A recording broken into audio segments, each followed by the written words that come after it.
अस्सलाम वालेकुम नाज़रीन, एक महकती और चहकती सुबह के साथ मैं हूं आपका मेजबान हन्नान बुखारी। नाज़रीन, दुआ करते हैं कि आज की सुबह आपके लिए ढेरों खुशियां लेके आप ही की चौखट पे आपका इंतजार कर रही हो। इसी दुआ के साथ आज के प्रोग्राम को आगे बढ़ाते हैं। जनाब, शहर फैसलाबाद का मौसम दिन ब दिन सर्द होता चला जा रहा है, दर्जा रात कम होता चला जा रहा है, लेकिन यहाँ पे एक तशवीश की बात है, वो ये कि बारिशें अभी होती हुई नजर नहीं आ रही। मौसम खुश्क है और खुश्क होने के साथ साथ खुश्क सर्दी जो पड़ रही है शहर में, उसकी वजह से फ्लू और गला खराब होने के चांसेस जो है वो बढ़ जाते हैं और बहुत सारे लोगों के हो भी रहे हैं। और ऊपर से कोरोना वायरस की सेकंड लेयर का भी खतरा है। इसलिए अगर किसी को नॉर्मल कफ या फ्लू होता है तो वो भी शायद यही समझता है कि सिम्टम्स उसे कोरोना वायरस के हैं, लेकिन बर वक्त इलाज जो है उसको करवा लेना चाहिए ताकि मसाइल जो है वो मजीद बढ़ ना सकें।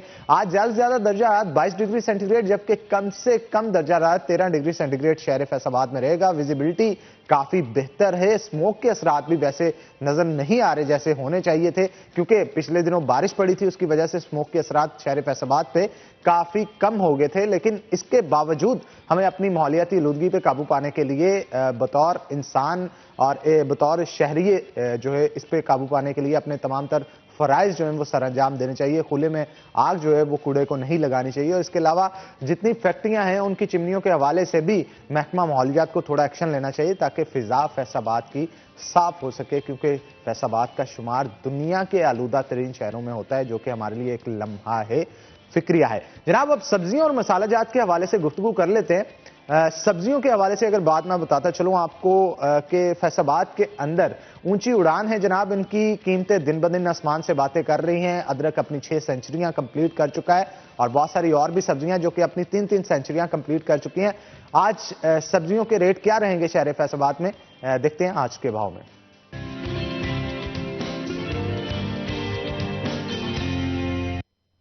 शाहिदा परवीन हमारे साथ मौजूद होंगी, उनसे गुफ्तगू करते हैं। शाहिदा, बताइएगा आखिर फैसलाबाद के अंदर सब्जियों के रेट जो हैं वो क्यों नहीं कम हो रहे और आज क्या रेट हैं ओवरऑल सब्जियों के और मसाला जात के?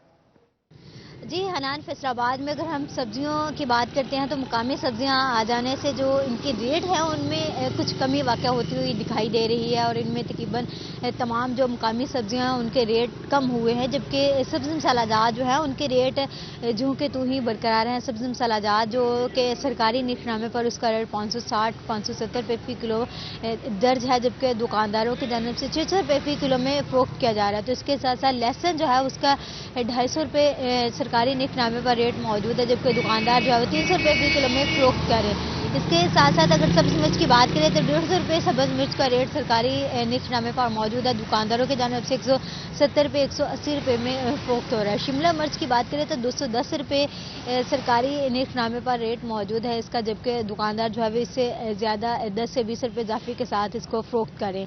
और अगर हम आलू की बात करें तो वो भी अपनी सेंचुरी जो है वो मुकम्मल कर गया है। प्याज की रेट जो है वो उसमें कुछ कमी वाक़या हुई, जबकि अगर हम सब्जियों की बात करते हैं तो उनके रेट जो है वो कुछ कम है, जो कि वो मुकामी सब्जियां जिनमें कद्दू है उसका रेट कम है, जबकि भिंडी तोरी 40 से 45 रुपये, फूल गोभी जो है वो भी 30 रुपये, गाजर जो है वो 20 रुपये फ़ी किलो, जबकि मूली जो है वो 14 से 15 रुपये फ़ी किलो में फ़रोख्त हो रही है। अगर हम चिकन की बात करते हैं तो कल से आज का निस्बत जो है वो चिकन का रेट सरकारी निखनामे पर रेट उसका 7 से 8 रुपये जो है वो कम हुआ है। कल जो सरकारी निखनामे पर उसका रेट था 306 रुपये फ़ी किलो दर्ज था, जबकि आज जो सरकारी निखनामे पर 299 रुपये इसका रेट जो है वो दर्ज है, जबकि दुकानदारों की जानब से 310 रुपये 320 रुपये फ़ी किलो में फ़रोख्त किया जाए। 10-20 रुपये इजाफे के साथ जो मुर्गी है वो फ़रोख्त हो रही है, जबकि जिंदा मुर्गी 200 रुपये फ़ी किलो में मिल रही है। शहरियों की जानब से मुतालबा किया गया कि जहाँ पर सब्जियाँ जो हैं उनके रेट कम हुए हैं मुकामी सब्जियाँ आने से, तो वहीं पर जो सब्ज़ मसालाजात हैं और जो चिकन है उनका रेट जो है उनमें भी कमी लाई जानी चाहिए। प्राइस कंट्रोल मजिस्ट्रेट को चाहिए कि इन सब्ज़ मसालाजात के जो रेट है उनको कम करे, ताकि एक तो दुकानदार है वो भी जो है ज़्यादा मुनाफा कमा सके, ज़्यादा उनकी सब्ज़ी जो है वो फ़रोख्त हो सके, जिसके साथ साथ शहरियों को जो है वो भी मुनाफा मिल सके। जी, बहुत शुक्रिया शाहिदा परवीन, आप आज के भाव में तमाम सब्जियों के रेट्स और चिकन का रेट जो है वो बता रहे थे। तो बहुत सारे लोग जो हैं आज इस सेगमेंट को देखने के बाद प्लान करेंगे कि घरों के अंदर क्या तैयार किया जाएगा। जनाब, अगर बात की जाए मुस्लिम लीग नून की तो मियां मोहम्मद नवाज शरीफ की वालदा जो हैं वो कल वफात पा चुकी हैं। उनकी वजह से बहुत सारे शहर के, हमारे फैसलाबाद सिटी की अगर बात करें तो यहाँ से बहुत सारे लोगों की जानिब से ताज़ियत भी की गई है। मुल्क भर से ताज़ियत के पैगामात जो है वो मौसूल हो रहे हैं। और ख़ास तौर पे अगर पीडीएम की बात की जाए, पीडीएम की एक्टिविटीज़ इस हवाले से मुतासर होंगी या नहीं होंगी, क्योंकि मरियम नवाज साहिबा की जानिब से भी कल जलसे में खिताब तो ठीक तरीके से नहीं किया गया। अलबत्ता ये कहा गया कि वो उनकी दादी जान जो हैं उनके लिए मग़फ़िरत की दुआ की तलबगार हैं। तमाम तर वोटर साहबान और जितने भी लोग वहाँ पे मौजूद थे, और नवाज शरीफ की सेहत के हवाले से भी उन्होंने दुआ की। पीडीएम के हवाले से अगर बात करें तो पीडीएम जो है वो जलसे करने जा रही है, उसके लिए खास तौर पे गवर्नमेंट जो है उनको तनकीद का निशाना बना रही है। अब तनकीद का निशाना बनाने का तरीकाकार ये इस्तेमाल किया जा रहा है कि कोरोना वायरस के फैलाव का सबब बन रही है।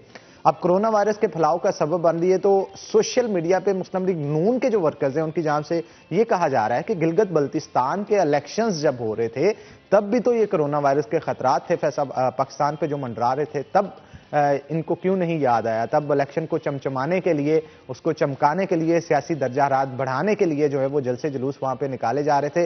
वहां पे जब मकसद पूरा हुआ, पीडीएम के मकासद बकाया अभी रहते थे, तो इसलिए अब दोबारा से कोरोना का टैग जो है वो लगाना शुरू कर दिया गया है। इसी मौजू पे गुफ्तगू करने के लिए आज हमने दावत दे रखी है। राना एहसान अफजल हमारे साथ मौजूद हैं, जो कि डिवीजनल सेक्रेटरी भी हैं पाकिस्तान मुस्लिम लीग नून के। आपको वेलकम करते हैं शो के अंदर। और उनके साथ साथ अब्दुल रहमान जो कि हमारे सीनियर रिपोर्टर हैं सिटी 41 के, वो भी हमारे साथ मौजूद होंगे। वक्तन फक्तन इनसे भी हम सलाह मशवरा करते रहेंगे कि हालात किस तरफ जाएंगे पाकिस्तान के। तो वेलकम करते हैं अब्दुल रहमान आपको भी शो के अंदर। पहले मैं चाहूंगा कि एहसान अफजल की तरफ चलें और गुफ्तगू का आगाज करें। एहसान, क्या कहेंगे आप?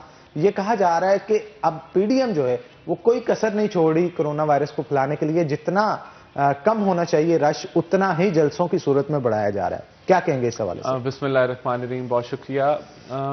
मैं समझता हूं कि अभी आप कचहरी बाजार चले जाएं तो वहां आपको कम से कम 15-20 हज़ार, बल्कि इससे भी ज़्यादा जो लोग हैं, शहरी हैं, वो अपनी डेली मसरूफियत करते हुए नज़र आएंगे आपको। बसों में लोग सफ़र कर रहे हैं। तो हुकूमत की पॉलिसी जो है वो तो ओपन पॉलिसी है, उसके अंदर कोई भी जो है कहीं भी कोई एसओपीज़ की इम्प्लीमेंटेशन या कोई रुकावट नहीं है नज़र आती किसी किस्म की। लेकिन इसको बालातर रखते हुए मैं समझता हूँ कि कोरोना एक सीरियस वबा है और इसके लिए एहतियात ज़रूरी है।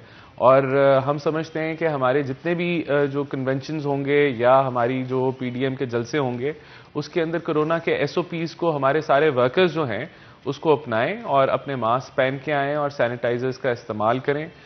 लेकिन इसके साथ साथ हम समझते हैं कि जहां हुकूमत की जो पॉलिसी रही है वो यही रही है कि जहां हमारा जलसा होता है वहां इनकी अकाउंटेबिलिटी भी पहुंच जाती है, जलसे से पहले गिरफ्तारियां भी शुरू हो जाती हैं, कोरोना की एसओपीज़ भी इंप्लीमेंट ये करना शुरू कर देते हैं। गुजरांवाला के जलसे में जैसे आपने देखा कि दर्जनों एफआईआरें कटी कोरोना के ऊपर, और वो वाहिद मेरे ख्याल से पाकिस्तान का शहर था जहां एफआईआरें कटी कोरोना के ऊपर।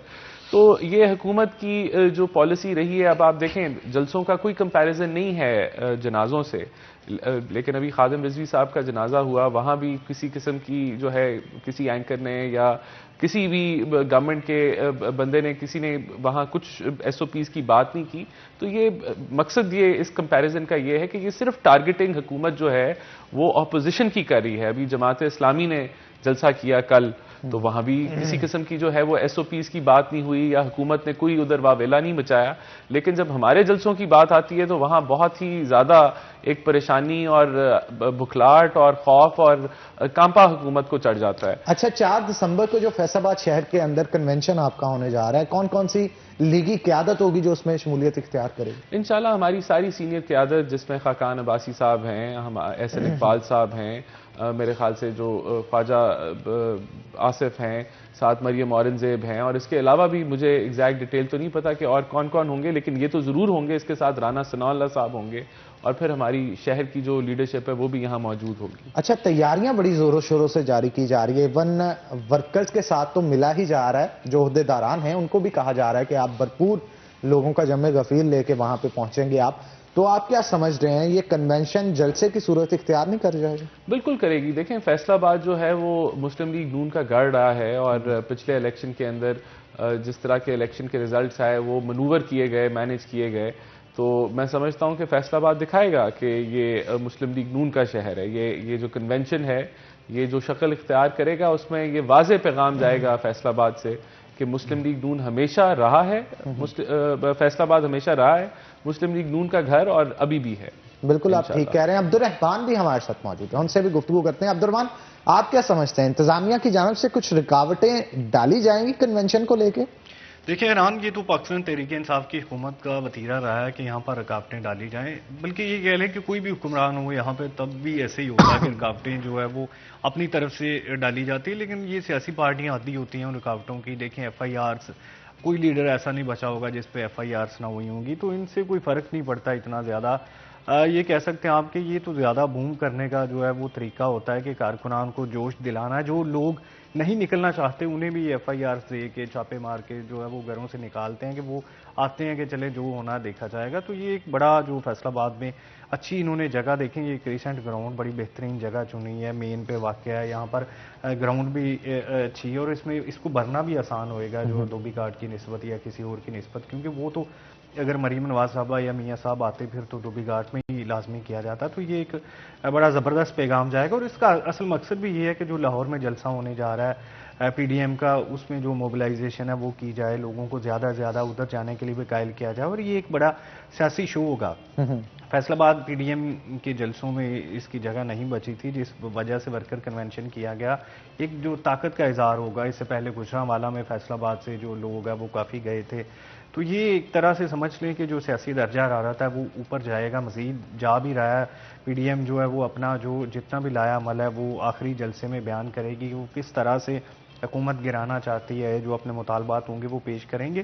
तो ये जो फैसलाबाद का वर्कर्स कन्वेंशन है। अच्छा, ये बताइएगा अब्दुर्रहमान, यहाँ पे जो कन्वेंशन होने जा रहा है वो मुस्लिम लीग नून का खालिस्तान कन्वेंशन है, इसके अंदर क्या दीगर पार्टी के सरबराहान भी शिरकत करेंगे या जस्ट मुस्लिम लीग नून के ही होंगे? नहीं, ये सिर्फ मुस्लिम लीग नून का वर्कर्स कन्वेंशन होगा। और देखिए PDM की अगर बात करें तो फैसलाबाद में कोई और पार्टी इस पोजीशन में भी नहीं है कि इनके साथ जो है वो इलाक करके बहुत ज्यादा पब्लिक इकट्ठी करे। लेकिन पीपल्स पार्टी कर सकती है, अभी भी छाप है कहीं कहीं। लेकिन वो PDM में तो शामिल है, लेकिन ये PDM का है नहीं, इवेंट है इस खालिस्तान मुस्लिम लीग नून का। वो अपनी ताकत का इजहार करना चाहते हैं और मेरा ख्याल है कि ये अच्छा जलसा होगा, बेहतरीन वो इजहार कर सकते हैं। क्योंकि देखें यहाँ से अभी भी जो स्टिल शहर में 4 MPs हैं इनके, जो देही इलाके हैं वहाँ से इनके MP MNAs हैं, अली गोहर बलोच हैं, शहबाज बाबर, राना सनाउल्लाह खान, ये तो जीते हुए उम्मीदवार हैं। बाकी जो हार गए हैं उनके पास भी बहुत थोड़े थोड़े वोटों से आ रहे हैं। यहाँ पर राना अफजल खान मरहूम थे, बहुत थोड़ा फर्क था। अबद शेर अली के हल्के का बड़ा थोड़ा फर्क था। इस तरह से ये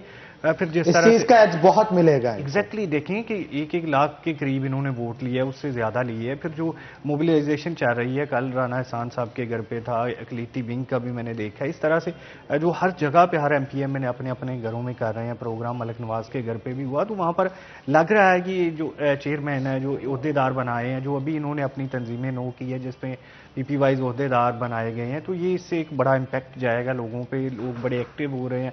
फिर देखिए हनान, सबसे बड़ा जो इम्पैक्ट, जो टाइम चुना था मियां मोहम्मद नवाज शरीफ साहब ने, ये था जब महंगाई अपने जोरों पर है, जब कोई भी शोबा जो है हुकूमत से खुश नहीं है, जब हालात हर तरफ से टाइट हो रहे हैं, तो ये वक्त जो है वो बड़ा अहमियत का हमल होता है कि जब आपकी टाइमिंग, देखिए इमरान खान ने जब जलसा किया टाइमिंग गलत थी, वो नाकाम हो गई। ये टाइमिंग ऐसी है कि इसमें जो लोग हैं वो हुकूमत को मजीद वक्त नहीं देना चाहते। पहले साल में समझा जाता है कि लोग कहते हैं कि चलें ये डिलीवर कर लेंगे। अब लोगों को अच्छी तरह से अंदाजा हो गया है कि ये जितना डिलीवर करना था ये कर चुके। देख लें लोगों की गर्ज है चीनी से, लोगों की गर्ज आटे से, इसी तरह से जो चीज़ें, बिजली कितनी महंगी, पेट्रोलियम मसनूआत, इस तरह से इकदाम किए। बट अभी इन्होंने बिजली का रेट कहा कि जो है वो हमने हाफ कर दिया है, लेकिन जब वो इम्प्लीमेंटेशन हुई, नोटिफिकेशन देखा, तो जो पिछले साल आपने यूज़ किया था उससे ज्यादा जितना करेंगे उसका जो हाफ होगा। यानी कि इस तरह से उसमें जो टेक्निकलिटी, लेकिन हकायक नहीं ना यहाँ पे बताए जाते हैं। यहाँ पे बताया जाता है कि रेट कम कर दिए। अब वो रेट किस तरह से कम होंगे, मतलब बिल तो फिर वही आ रहा होगा। अगर आप लूम सेक्टर की बात कर लें, लूमें तो आगे इतनी बिक गई हैं। वो शख्स जिसको लूम का 100 लूम का बिल आ रहा था 2 लाख रुपया, तो अब वो 2 लाख रुपए से ज्यादा इस्तेमाल करेगा तब 50% होगा ना। तो काम तो इतना है नहीं कि वो 2 लाख से ज्यादा इस्तेमाल करे। अब ये रोना रो रहे थे जितने भी इंडस्ट्रियलिस्ट थे, लेकिन इसके बावजूद बहुत सारे फिर भी इसके बावजूद खुश थे, वो जिन्होंने अपनी इंडस्ट्री को बढ़ाया। मतलब बड़े ताजर तो बचते चले गए, लेकिन छोटा ताजर इसमें पिसता हुआ रहा, क्योंकि छोटे ताजर के लिए काम के जो माहौल था, एनवायरनमेंट था, वैसा मुयस्सर नहीं हुआ जैसा उसे होना चाहिए था। उसकी वजह से हमेशा से छोटा ताजर जो है वो दबता रहा है। आप क्या कहेंगे अब्दुर्रहमान, इससे जो लोग पिछले दिनों इमरान खान भी फैसलाबाद आए थे और शायद इसी चीज की शाबाश लेने के लिए आए थे जो बिजली के हवाले से उन्होंने किया था। मोहन कास्ट्रो की जाम से खासतौर पर इन्वाइट किया गया था उनको। हनान देखें, ये मईशत को देखने के लिए सिर्फ एक चीज़ नहीं देखी जाती, मजमूई तौर पे 4-5 चीज़ें देखने की ज़रूरत होती है, जिसमें ग्रोथ रेट क्या चाह रहा है, जो डेफिसिट है वो कितना चाह रहा है, जो रेट्स क्या हैं, जो शय खुर्दोनोश की कीमतें, तमाम चीज़ें देखनी चाहिए। यहाँ पर हमने इंपोर्ट पे टैक्स ज़्यादा करके उसको जो है वो कम कर लिया, डेफिसिट का जो है वो काफ़ी बेहतर हो गया डेफिसिट, बल्कि जो रहा नहीं बाकी। लेकिन बाकी चीज़ें जो कीमतें हैं बिजली की, पेट्रोलियम मसनूआत की, बहुत ज़्यादा टैक्सेशन है इस पर। या इसमें देख लें कि ग्रोथ रेट जो है वो आपका बिल्कुल माइनस पे चला गया है। पहले जो नून लीग की हुकूमत में 5 पे था। देखिए इस पे जो मुख्तलिफ सेक्टर्स होते हैं जिसमें आप जो यहाँ पर कह लें कि जो कंस्ट्रक्शन है वो बिल्कुल ज़ीरो पे चली गई है, इतनी ज़्यादा नहीं हो रही। मुख्तलिफ सिर्फ एक्सपोर्टर्स को फ़ायदा देने से जो मुल्क है वो तरक्की नहीं कर सकता, हर शोबे को देखना पड़ेगा। बिल्कुल आप ठीक कह रहे हैं। इसी गुफ्तगू को आगे बढ़ाएंगे अब्दुर्रहमान, लेकिन एक छोटी सी ब्रेक के बाद। तो नाज़रीन ब्रेक लेंगे, ब्रेक के बाद दोबारा हाजिर होते हैं। कहीं मत जाइएगा, हमारे साथ रहिएगा।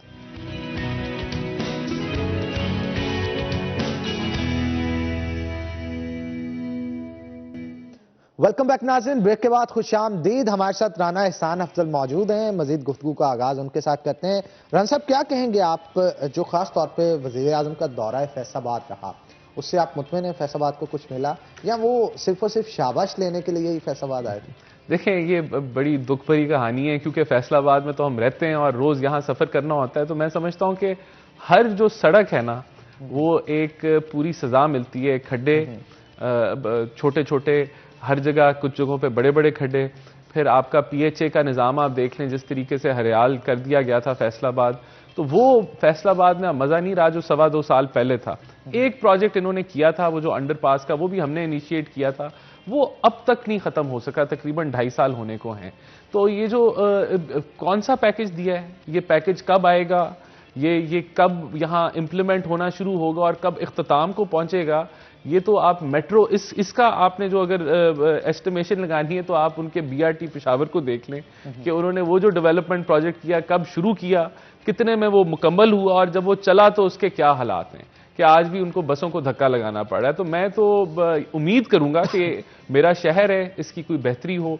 ये जो पैसे बुज़दार साहब ने अनाउंस किए हैं 13 अरब, वो कराची की तरह 200 अरब जो इन्होंने पिछली दफ़ा अनाउंस किए थे और ₹1 नहीं देखने को मिला, और 1100 अरब जो अब अनाउंस किया है जब सैलाब आए हैं कराची के अंदर और फिर कुछ नहीं मिला कराची को, तो उस तरह का झूठा वादा ना निकले। बाकी ये कि अपना शहर है, अगर यहाँ कोई बेहतरी होती है तो उसको हम भी सराहेंगे, लेकिन मुझे मुश्किल लगता है कि कुछ होगा। बाकी इमरान खान साहब ने जो वो यहाँ आए तो वो इंडस्ट्री को ये बिजली का ही पैकेज पे वो आया, और ये बिजली का पैकेज तो तब है ना, जिस तरह आपने सही फरमाया कि ये तो अगर आप इजाफी प्रोडक्शन करेंगे, इजाफी बिजली इस्तेमाल करेंगे तो फिर आपको रिलीफ मिलेगा इसमें। लेकिन जो बेहतर चीज़ है वो ये है कि इन्होंने पीक आवर्स को ख़त्म कर दिया है, उससे मैं समझता हूँ कि थोड़ा बहुत इंडस्ट्री को रिलीफ मिलेगा, लेकिन रिलीफ कहीं ज़्यादा देने की ज़रूरत है।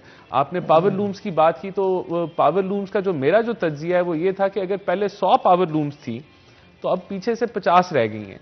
तो जो 50 रह गई हैं तो वो अच्छी चल रही हैं, क्योंकि वो कम रह गई हैं तो कम लोग। तो यहाँ पाकिस्तान में अगर PTI के दौर को मैं डिफाइन करूं तो वो यही होगा कि जो अमीर सरमायाकार है, जो अमीर ताजर है, जो बड़ा जो बिजनेसमैन है, उसको फायदा हुआ है। जो SME है, जो छोटे साइज का है या जो मिडिल साइज का जो ताजर है, वो खत्म हो गया। वो अपना जो है वो मिडिल क्लास, लोअर पॉवर्टी की तरफ चले गई है। तो गरीब गरीब तर हुआ है, अमीर अमीर तर हुआ है। और हालांकि पाकिस्तान तहरीक इंसाफ की जानिब से ये कहा जाता था कि सबसे पहले गरीब अवाम को मलहूज़े खातर रखा जाएगा, उनके लिए सहूलियात फराम की जाएंगी, लेकिन सूरत हाल इससे मुनफिद नजर आती है। तो नाज़रीन आज का सवाल आपसे करते हैं कि जो फूड वाउचर दिए जाएंगे हमारी तरफ से बुलेवार्ड मॉल की जानिब से, उस हवाले से आपसे सवाल है कि फैसलाबाद के किस बाजार में कैसरी दरवाजा मौजूद है। मैं फिर रिपीट कर रहा हूं कि फैसलाबाद के किस बाजार में कैसरी दरवाजा मौजूद है। इसका जवाब देने वाले 5 खुशनसीब जो होंगे उनको बुलेवार्ड की जानिब से वाउचर्स दिए जाएंगे। वाउचर्स पे आप शॉपिंग भी कर सकते हैं, वाउचर्स पे आप हेयर कटिंग भी, और इसके साथ साथ फूड वाउचर भी इसके साथ मौजूद होंगे। तो 5 ऐसे खुशनसीब जो कि ज्यादा से ज्यादा सही जवाब इस नंबर पे जो कि मेंशन किया गया है आपकी स्क्रीन पे भेजेंगे, उनको ये वाउचर्स जो है वो फराम किए जाएंगे। तो एहसान अफजल की तरफ ही दोबारा चलते हैं। आप आने वाले दिनों में पाकिस्तान तहरीक इंसाफ का फ्यूचर क्या देखते हैं? हुकूमत जाती हुई नजर आती है या अभी पूरे करेगी अपने साल? देखिए, ये जो हुकूमत है ना, ये इसके पास ना जो है नेशनल पार्लियामेंट में मेजॉरिटी है और ना प्रोविंशियल पार्लियामेंट में मेजॉरिटी है। ये हुकूमत बनी है कोएलिशन के साथ। इनकी कोएलिशन MQM है, PMLQ है और कुछ पार्टीज हैं। तो ये जो कोएलिशंस भी, जो इनकी जो कोएलिशन पार्टनर्स हैं, वो भी उन्होंने भी वो एक मजबूरी के तहत या एक प्रेशर के तहत इनके साथ हैं।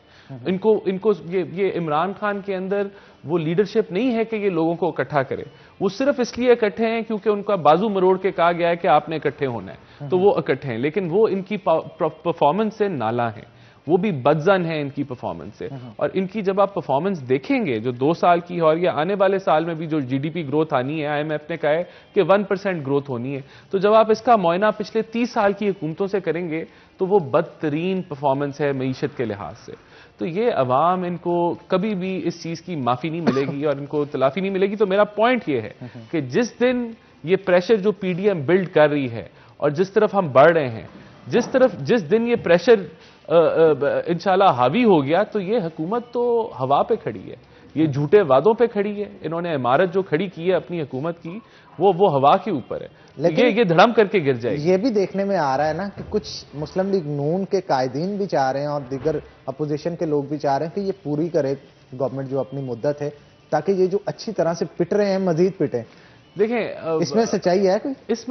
इसमें सच्चाई तो हो सकती है, लेकिन इस रस्ते के अंदर पाकिस्तानियों का नुकसान है। देखें, हम लोगों का मौक़िफ़ ये है कि अब जितनी देर ये हुकूमत जो है बड़े इख्तिदार में रहेगी, आम पाकिस्तानी जो है वो उसकी जिंदगियां बद से बदतर होंगी। पाकिस्तान की जो सालमियत है वो और कमजोर होगी। सालमियत कैसे कमजोर होगी? देखें, हमने जो आखिरी बजट फौज को दिया वो $9.2 बिलियन का दिया। आज पाक फौज का बजट $7.34 बिलियन का है। तो कहने का मतलब, जब आप पैसा ही नहीं इकट्ठा कर सकते, टैक्स कलेक्शन ही नहीं बढ़ा सकते, आप मईशत का पहिया ही नहीं चला सकते, तो आपका हर शोबा जो है वो कमजोर होगा और मुश्किल, यानी कि उसके अंदर खराबी आएगी।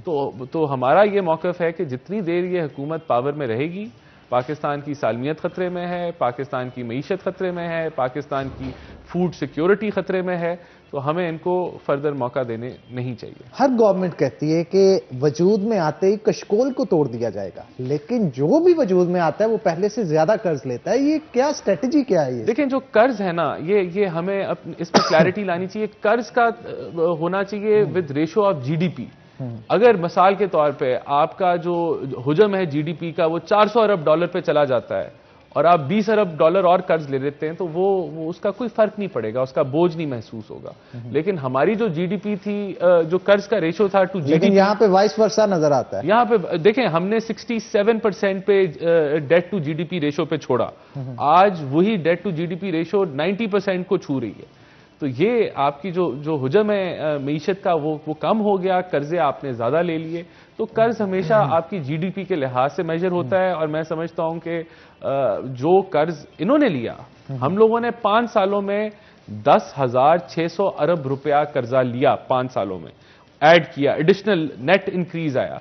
इन्होंने 2.25 सालों में 11,800 अरब का कर्जा ले लिया, और ये अभी ये 2.25 साल भी नहीं बल्कि 2 सालों के अंदर, अभी इस क्वार्टर का कर्जे के इन्होंने जो अदादो शुमार है वो रिलीज ही नहीं किए।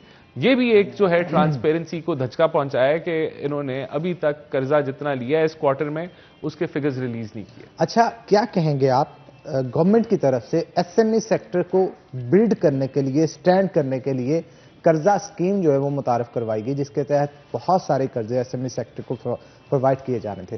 Small trader and small industry के जो CEO हैं जफर साहब, उनकी जानब से ये कहा गया था, एक क्लिनिक का इनकाद भी करवाया गया था श्रीनगर में, जिसमें स्टेट बैंक के मैनेजर्स, उसके ओहदेदारान और इसके साथ साथ जितने SME सेक्टर से ताजर थे उनको एक प्लेटफॉर्म पे रखा गया। मकसद ये था उसका कि कर्जे जब लेने के लिए अपने प्राइवेट बैंक्स में जाते हैं, प्राइवेट बैंक्स के थ्रू ही स्टेट बैंक से लेने होते हैं, और उसके लिए जो सूद की शरह है वो भी बहुत कम थी। बहुत सारे लोग एग्री हुए उसे लेने के लिए, लेकिन मसला ये पेश आता था कि प्राइवेट बैंक्स उनके साथ कोलैबोरेट नहीं करते थे कर्जा स्टेट बैंक से लेने के लिए। अब उसके लिए SME क्लिनिक का तो इनकार कर दिया गया, लेकिन उसके बावजूद भी जब वो जाते थे प्राइवेट बैंक्स के अंदर एप्लीकेशन देने के लिए या उस कर्जे के लिए कहने के लिए, तो एप्लीकेशन ही रिसीव नहीं की जाती थी।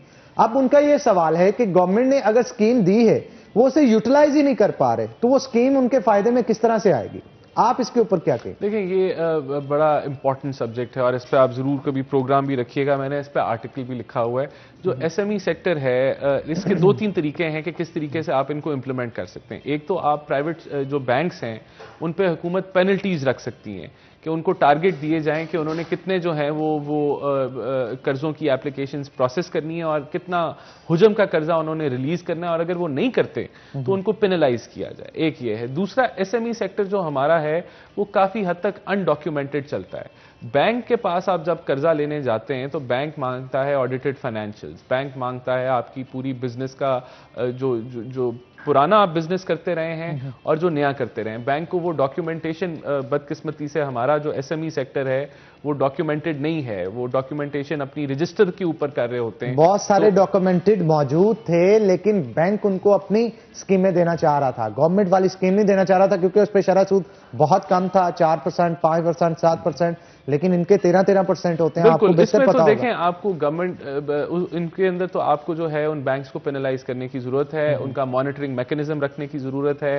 कि उनको जो गवर्नमेंट जो स्टेट बैंक है उनको मॉनिटर करे कि कितने कर्जे उन्होंने रिलीज किए, कितने नहीं किए। अगर नहीं किए, उन्होंने टारगेट नहीं अचीव किया, तो उनको जरूर पेनलाइज करना चाहिए। लेकिन मैं आपको बताऊं, ये जो एसएमई सेक्टर को कर्जे फराहम करना, ये एक वाहिद तरीका है कि जो टैलेंटेड आपका एसएमई सेक्टर है, अगर सही लोगों को फाइनेंस मिल जाए तो वो अपने कारोबार को यहां से यहां पहुंचा सकते हैं। तो इस पे फोकस करने की जरूरत है और यही की है। देखें, आप अमेरिका जाते हैं, आप यूके जाते हैं, तो वहां अगर आपके पास 10% इक्विटी हो तो बैंक आपको 90 रुपए दे देता है। 10 रुपए आपके पास हो, 90 रुपए आपको बैंक दे देता है। पाकिस्तान में बदकिस्मती से अगर आपके पास 80 रुपए हो और आपको 20 रुपए और चाहिए तो वो भी नहीं मिलते।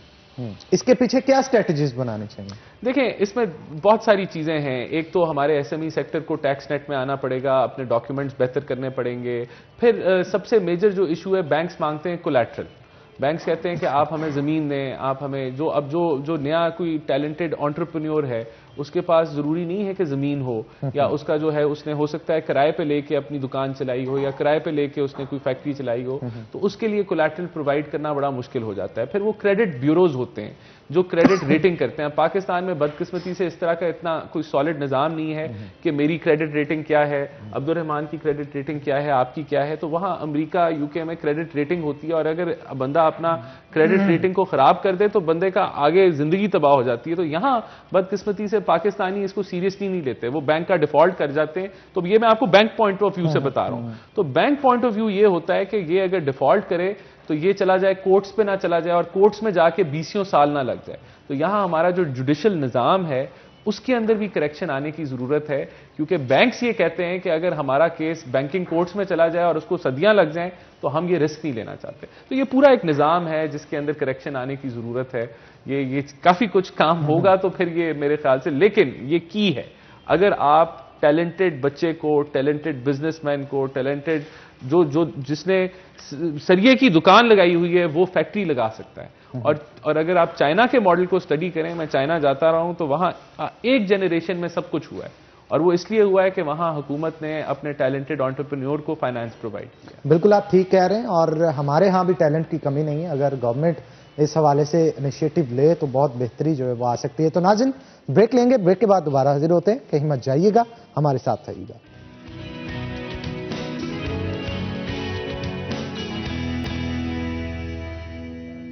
वेलकम बैक नाज़रीन, ब्रेक के बाद खुशामदीद। अब्दुल रहमान हमारे साथ मौजूद है, उनके साथ गुफ्तगू करते हैं। अब्दुल रहमान, अगर शहर फैसलाबाद के तरक्याती कामों के हवाले से गुफ्तगू की जाए तो पाकिस्तान तहरीक इंसाफ के नुमाइंदे जो हैं और गवर्नमेंट काफ़ी पीछे नजर आती है। उस्मान बुज़दार पहले आए, उनकी जानिब से 19 अरब, फिर 13 अरब दूसरे के दौरे पे, और अब तीसरा दौरा था इमरान खान साहब का, उन्होंने भी 13 अरब का ऐलान कर दिया, लेकिन लगते हुए शहर के ऊपर नजर नहीं आते।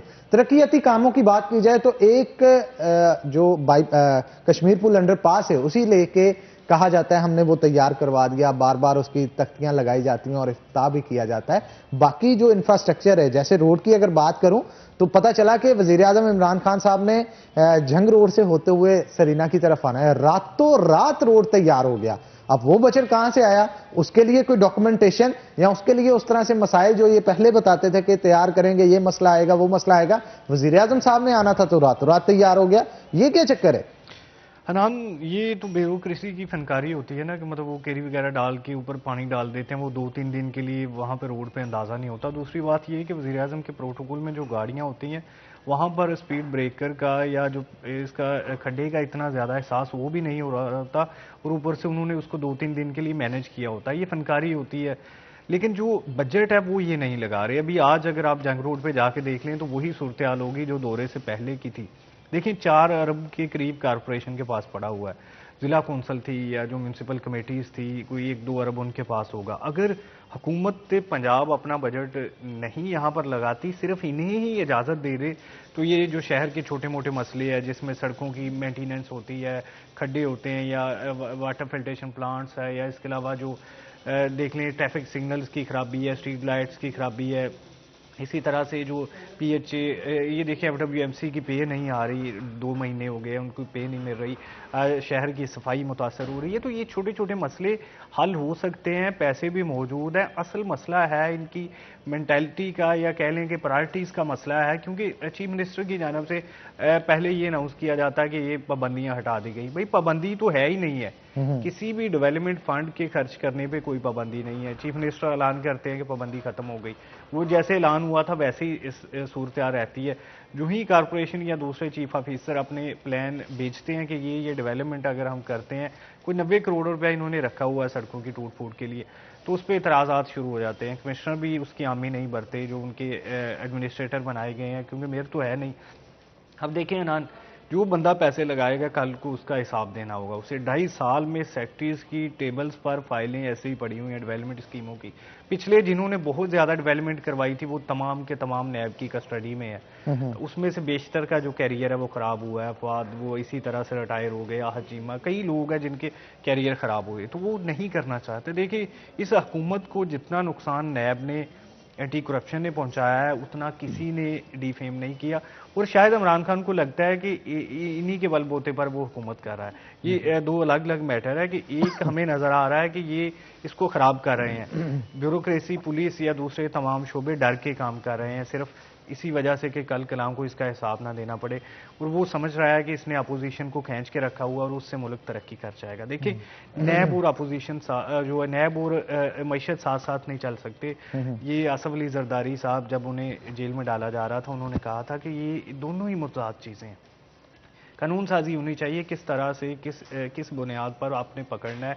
अगर इसी तरह से अफसरान को उठाते रहेंगे तो कल को कोई भी काम नहीं करेगा। और ये चीज़ मौजूद है, वज़ीर-ए-आज़म इजलास करते हैं, आईजी चेंज कर दिया जाता है, चीफ सेक्रेटरी चेंज कर दिया जाता है, लेकिन जो असल मसला मौजूद है उसकी जड़ तक पहुँच कर नहीं देखा जा रहा कि उन्हें फिर जो MP-MNAs का मसला है। अब यहाँ पर एक बार स्कीमें अनाउंस होने लगी कि जो यहाँ पर लोग हैं उन्हें इतने इतने करोड़ इसमें से दे दिया जाए। जितनी भी बल्दियात के पास पंजाब म्यूनसिपल सर्विसेज प्रोग्राम के तहत है पैसे, वो आधे लगा दिए जाए। फिर जहाँ पर MP आ रहे हैं वहाँ पर MNA चाहता है कि सारे पैसे मेरे फंड में आए, जहाँ पर इनके MPs मौजूद नहीं है, क्योंकि जो आधे हल्के हैं वहाँ पे MP नून लीग के हैं। ये बड़ा मसला आ जाता है, इस वजह से इतराज़ लग जाता है। एक बंदा काम शुरू करवाता है, दूसरा वहाँ पर जाके इतराज़ लगा देता है। पहले जो यहाँ पर फैसलाबाद में था, क़यादत का बहरान नहीं था। हम जो मर्जी कहें, राना सनाउल्लाह थे, वो जो जिस तरह से जाके ब्रीफ करते थे, डेवलपमेंट फंड्स आ जाते थे, मिनिस्टर्स थे, अबद शेर अली, अफजल खान को मिनिस्ट्री मिल गई, हाजी अकरम अंसारी को मिल गई। बिल्कुल आप ठीक कह रहे हैं अब्दुर्रहमान, इस मामले पे गौर फिक्र जो है वो करनी चाहिए ताकि अवाम की भलाई हो सके। सियासी इंतकाम जो है उसे छोड़ के हमारा फोकस जो होना चाहिए वो अवाम पे होना चाहिए। एहसान अफजल भी हमारे साथ मौजूद हैं, इनके साथ भी गुफ्तगू करते हैं। क्या कहेंगे आप, गवर्नमेंट इस चीज का क्रेडिट लेती है कि इनके आने की वजह से और मामलात को बेहतर अंदाज में डील करने की वजह से कारोबारी एक्सपोर्ट्स जो हैं उनमें काफी इजाफा हुआ है, लेकिन दूसरी जानब बहुत सारे लोगों का यह कहना है कि दूसरे ममालिक में क्योंकि कोरोना वायरस ज्यादा है और हमारे यहाँ कम होने की वजह से और उनकी फैक्ट्रीज बंद है और यहाँ पे फैक्ट्रीज ओपन है, प्रेशर सारा इंटरनेशनल मार्केट का हमारे मुल्क पे आ गया, जिसकी वजह से एक्सपोर्ट्स में बढ़ी और इतनी बढ़ गए, ऑर्डर्स इतने हैं कि अभी उतना खाम माल मौजूद नहीं है जिसे तैयार करके वहां पे भेजा जा सके। आप क्या कहेंगे? देखिए इसमें 2-3 चीजें हैं। पहली बात तो ये कि एक्सपोर्ट्स नहीं बढ़ी। अगर आप पिछले 2 सालों में देखेंगे, जो मुस्लिम लीग नून के आखिरी साल में एक्सपोर्ट्स थी जो कि 8 अरब डॉलर की थी, तो उससे अगले साल 19 के अंदर इनकी एक्सपोर्ट्स कम हुई, और जो ये 19-20 है उसके अंदर 22 अरब पे एक्सपोर्ट्स आ गई। तो एक्सपोर्ट्स नहीं बढ़ी, ये गलत बात है कि एक्सपोर्ट्स बढ़ी। और ये भी जो फाइनेंशियल ईयर का जो पहला क्वार्टर है, इसका भी जब आप कंपैरिजन पिछले साल के बनिस्बत करते हैं तो एक्सपोर्ट्स स्टैग्नेंट रही हैं, ना बढ़ी ना कम हुई। पिछले साल के तकरीबन हल्का सा उससे कमी ही आई। तो अभी तक तो एक्सपोर्ट्स आपकी कतन नहीं बढ़ी। तो ये गलत गवर्नमेंट आगे अगर जो है जो ऑर्डर्स अगर बेहतर आए, आगे अल्लाह करे कि एक्सपोर्ट्स बढ़ें, क्योंकि एक्सपोर्ट्स बढ़ेंगी तो उसमें बेहतरी जो है वो मुल्क की होगी। लेकिन यहां मैं देखता हूं कि हुआ यही है कि काफी ज्यादा जो कैपेसिटी थी एक्सपोर्ट करने की वो 2.25 सालों में कम हो गई, यूनिट्स बंद हो गए, और अब जो है वो ऑर्डर्स आए हैं तो हम लोग वो 100% कैपेसिटी में चल रहे हैं। देखें, इन्होंने 50% रुपए को डीवैल्यू किया और उसका नतीजा ये आया कि 0% एक्सपोर्ट्स बढ़ी बल्कि मनफी गई। तो यहां हमें अंडरस्टैंड करने की जरूरत है कि कैपेसिटी नहीं है, यूनिट्स की इजाफी लगने की जरूरत है कि और नए यूनिट्स आए, एक्सपोर्टर्स के अंदर, एक्सपोर्ट के अंदर इन्वेस्टमेंट हो। तो वो जब तक नहीं होगी तो मैं नहीं समझता कि एक्सपोर्ट्स में खातिर खा कोई जो है वो इजाफा होगा। बिल्कुल आप ठीक कह रहे हैं, लेकिन इसके लिए स्ट्रेटजी कोई ना कोई बनानी होगी ताकि आपकी एक्सपोर्ट जो है, क्योंकि जितना कारोबारी स्टेबल होगा हमारा मुल्क उतनी ही तरक्की करेगा। और आने वाले दिनों में आप क्या समझते हैं, जंग जो है वो हथियारों के साथ नहीं, ये कारोबार के साथ ही लड़ी जाएगी? बिल्कुल, देखें एक्सपोर्ट में एक और मेरा पॉइंट वो मिस हो गया कि जो कॉटन है वो उसी से ही टेक्सटाइल जो है वो सारा प्रोसेसिंग फर्दर होती है। तो कॉटन की जो प्रोडक्शन है वो कम तरीन सतह पे आ गई है। जब हमारी हुकूमत थी तो 12 मिलियन बेल्स की प्रोडक्शन थी 2018 में, आज कहते हैं कि शायद 8 अरब से भी वो कम हो जाए। तो इनको कॉटन भी तकरीबन $3 बिलियन की इंपोर्ट करनी पड़ेगी। पहले भी इंपोर्ट होती थी लेकिन इस तादाद में कभी नहीं करने की जरूरत पड़ी। तो अगर आपका कोई एक्सपोर्ट्स में इजाफा भी होगा तो वो कॉटन की इंपोर्ट का इजाफे के साथ जब आप एडजस्ट करेंगे तो वो आपको कोई खातिर ख्वानी नजर आएगा। तो मैं समझता हूं बड़ी मिसमैनेजमेंट हुई है। और आपका जो करंट सवाल था वो था करंट क्या चीज? अभी आपने जो सवाल पूछा मेरे से, मैं ये पूछना चाह रहा था कि आने वाले दिनों में अगर कारोबारी मामलात को बेहतर नहीं किया जाता, तरक्की तो रुकेगी ही रुकेगी, लेकिन पूरी दुनिया में अब इकोनॉमिक वॉर जो है वो लड़ी जा रही है। देखें, जो जंगें हैं वो आपकी फॉरेन पॉलिसी जो है वो इकोनॉमी बेस्ड है। जिस मुल्क के साथ आपकी ज्यादा तजारत है वो आपके साथ उसी तरह की फॉरेन पॉलिसी रखेगा। अगर आपकी तजारत किसी मुल्क के साथ ना होने के बराबर है तो आप जितने मर्जी राइट पे हों वो आपके साथ आपको सपोर्ट नहीं करेगा फॉरेन पॉलिसी के ऊपर। यही आपने देखा कि इंडिया ने इतना बड़ा हमला किया कश्मीर पे ऊपर और एनेक्स कर लिया और ह्यूमन राइट्स की धज्जियां उड़ा दी। यानी कि इससे बदतर मिसाल आपको दुनिया में नहीं मिलेगी जो इंडियन हुकूमत ने कश्मीरियों के साथ किया। लेकिन किसी मुल्क ने जो है कुछ अमली तौर पे नहीं किया। क्या वजह है कि इंडिया एक इकोनॉमिक पावर है, उनका एक तजारत है मुल्कों के साथ। तो वहां इसी तरह आपने देखा कि जब चाइना और इंडिया की अभी वॉर हुई, स्टार्ट हुई जो है वहां लद्दाख के अंदर, तो चाइना फॉरेन बैकफुट पे आ गया, इंडिया फॉरेन बैकफुट पे आ गया। इंडिया को काफी वहां मार पटी लेकिन उसने कोई रद्दो अमल नहीं दिखाया। इसलिए नहीं दिखाया क्योंकि चाइना के साथ उसकी तजारत बहुत ज्यादा थी और वो डिपेंडेंट था। तो उसने सोचा कि मैं यहां खामोशी इख्तियार कर लूं और सुलह की तरफ जाऊं, इसी में बेहतरी है कि मेरा इनसे कारोबार जो है वो मुतासर ना हो। तो ये बिल्कुल एक हकीकत है कि अब आपकी जो है, अब आपने देखें अब जो जंगों का भी जो तर्ज है वो आपके अफवाज दूसरी मुल्कों की अफवाज से नहीं लड़ते और हाथों से जंगें नहीं होती। और अब ये जंगें रिमोट कंट्रोल पे होती हैं। ड्रोन जो है वो कोई 18 या 20 या 24 साल का बच्चा उड़ा रहा होता है अमेरिका में और बम अफगानिस्तान में गिर रहा होता है। तो ये टेक्नोलॉजी कहां से आती है, इसकी R&D कहां से आती है? वो इकोनॉमी से आती है, वो पैसे से आती है। वो रिसर्च पे आप पैसा लगाएंगे तो कोई ना कोई नई दरियाफ्त जो है वो कर सकते हैं ताकि मामलात को बेहतर किया जा सके। अच्छा, आप क्या कहेंगे अगर पाकिस्तान तहरीक इंसाफ की जगह मुस्लिम लीग नून की हुकूमत अभी होती तो आपकी तरफ से बिजनेस को स्ट्रेंथ देने के लिए, मैशियत को बेहतर करने के लिए क्या स्ट्रेटजी बनाई जाती? जो हमारी स्ट्रेटजी चल रही थी, देखें हम लोगों ने इंटरेस्ट रेट्स को कम रखा हुआ था, जो PTI को 2 साल बाद समझ आई कि शरह सूद जो है वो इतना हाई नहीं होना चाहिए, वो मईशत का गला घूंट देता है।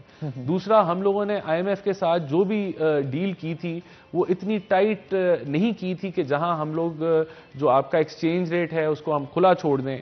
वो खुला नहीं जाना चाहिए। मैं समझता हूँ आज भी रुपए में जान है, कुव्वत है, और ये 140 पे आ सकता है। जिसको आप ले आएंगे तो आपकी जो महंगाई है वो खातिर खा कंट्रोल के अंदर आ जाएगी। इसी तरह जो पेट्रोल है, मैं आपको बताना चाहता हूँ और कि आलमी मंडी में पेट्रोल की कीमतें $45 फी बैरल से नीचे आ गई, $37 पे आई हैं पिछले 3 महीनों के अंदर। $8 से $9 का फर्क कमी आई है।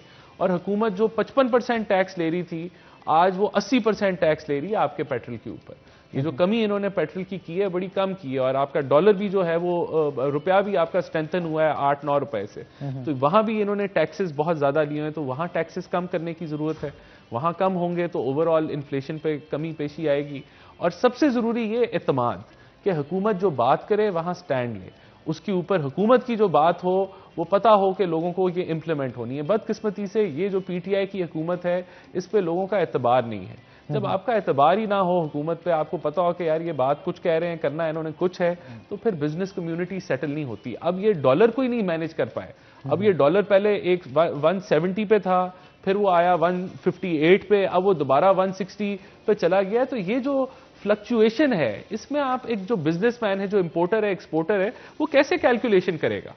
किस तरीके से वो आज वो कल का पता नहीं डॉलर फिर ₹5 ऊपर चला जाए। तो ये जो अनसर्टेनिटी है, ये मिसमैनेजमेंट जो है, ये जब तक नहीं खत्म होगी तब तक मैं नहीं समझता कि ये सारी चीजें इन चीजों को हम दूर कर सकते हैं। बिल्कुल आप ठीक कह रहे हैं। अगर हमारे शहर फैसलाबाद की बात की जाए, यहाँ पे बहुत सारे फ्लॉज नजर आ रहे हैं। तरक्याती काम बहुत सारे रुके हैं, सीवरेज के बहुत सारे मसाइल हैं, पानी के बहुत सारे मसाइल हैं, सड़कें बहुत सारी बनने वाली हैं जो कि बन नहीं रही। नए इंफ्रास्ट्रक्चर की जरूरत है हमारे शहर को, लेकिन उस हिसाब से काम होता हुआ नजर ही नहीं आ रहा, जीरो है। इस हवाले से आप क्या कहेंगे? देखिए, ये जो लीडरशिप आई है, एमपीएस बने हैं और एमएनएस बने हैं पीटीआई के, इनका एक्सपीरियंस नहीं है, इनके पहले टर्म्स हैं। तो ये बड़ी एक साइंस होती है कि आपने किस तरह जो है वो स्कीम्स अप्रूव करानी है, उनके बजट कैसे एलोकेट कराने हैं, और इनका काम होता है कि एक ओवरसाइट हो। जो आपकी डिस्ट्रिक्ट, अब यहाँ इन्होंने जो लोकल गवर्नमेंट है वो तो खत्म कर दी है, पहले उनकी ओवरसाइट होती थी, अब उनकी नहीं है, तो इनकी ओवरसाइट होनी चाहिए। इनका फर्ज है कि वो डिस्ट्रिक्ट गवर्नमेंट जो है उसके ऊपर डीसीज, कमिश्नर्स को मेक श्योर करें कि वो टाइमली जो है वो प्रोजेक्ट जो है उनको कंप्लीट किया जाए, बजट एलोकेट हो, ताकि मामला को मजीद बेहतरी की तरफ ले जाया जा सके। तो बहुत शुक्रिया एहसान अफजल, आप आज के शो के अंदर आए, और अब्दुर्रहमान आपका भी बहुत शुक्रिया। तो नाज़रीन, इसी के साथ ब्रेक लेंगे, ब्रेक के बाद दोबारा हाजिर होते हैं। कहीं मत जाइएगा, हमारे साथ रहिएगा।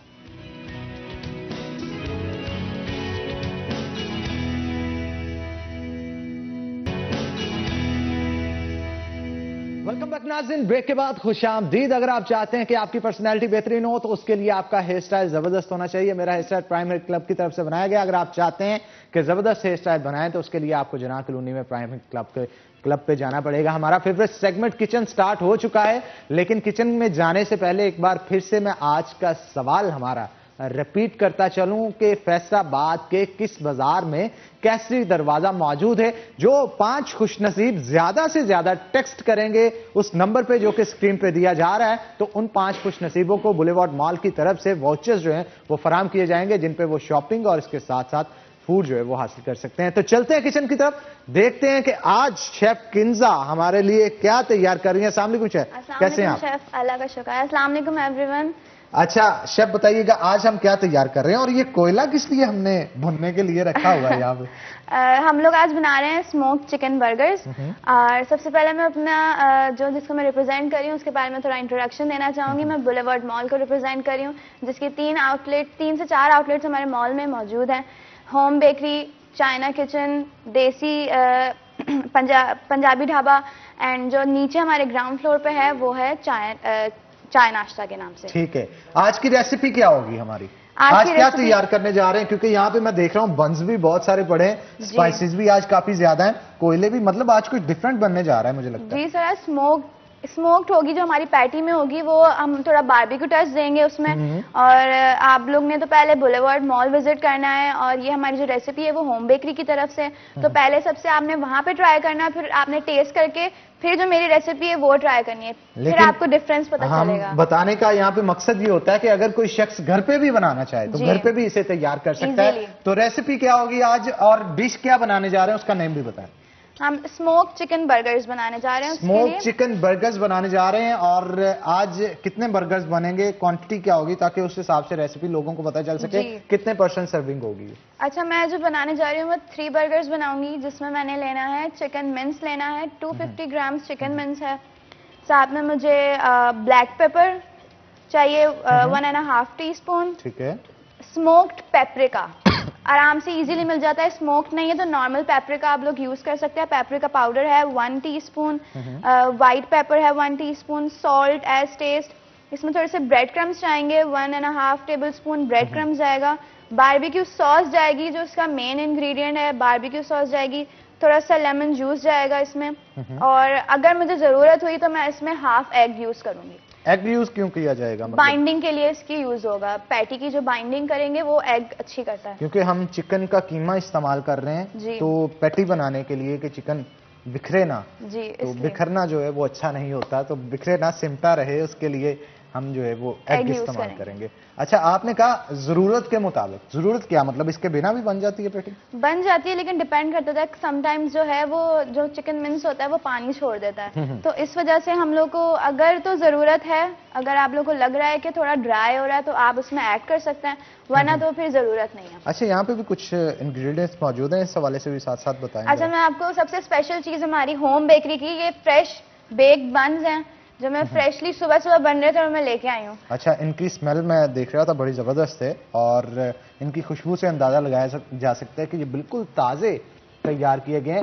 और आमतौर पे जो ब्रेड बाजार से मिलती है उससे बड़े मुनफरिद हैं ये। जी सर, क्योंकि हम लोग फ्रेश बेक्ड करके फौरन ही हम लोग, अगर कस्टमर की डिमांड हो फ्रेश बेक, तो हम लोग उसी वक्त उनको बेक करके जो है वो क्योंकि फर्मेंटेशन के प्रोसेस से ये जब गुजरते हैं, और फर्मेंटेशन के प्रोसेस से गुजरने के बाद इनकी जो महक है वो बड़ी इनहेंस हो जाती है, और टेक्सचर खास तौर पे वो बड़ा जबरदस्त होता है। तो इन बंस को यूज किया जाएगा जनाब आज बर्गर बनाने के लिए, और साथ में ये जो चीजें और भी मौजूद हैं इस हवाले से भी बताएं। सैलड लीफ है, इसमें हम लोग इसकी जो लेयर्स देंगे उसमें हम लोग सैलड लीफ यूज करेंगे, क्यूकम्बर है हमारे पास, और टोमेटोज हैं, चीज स्लाइस में यूज करूंगी।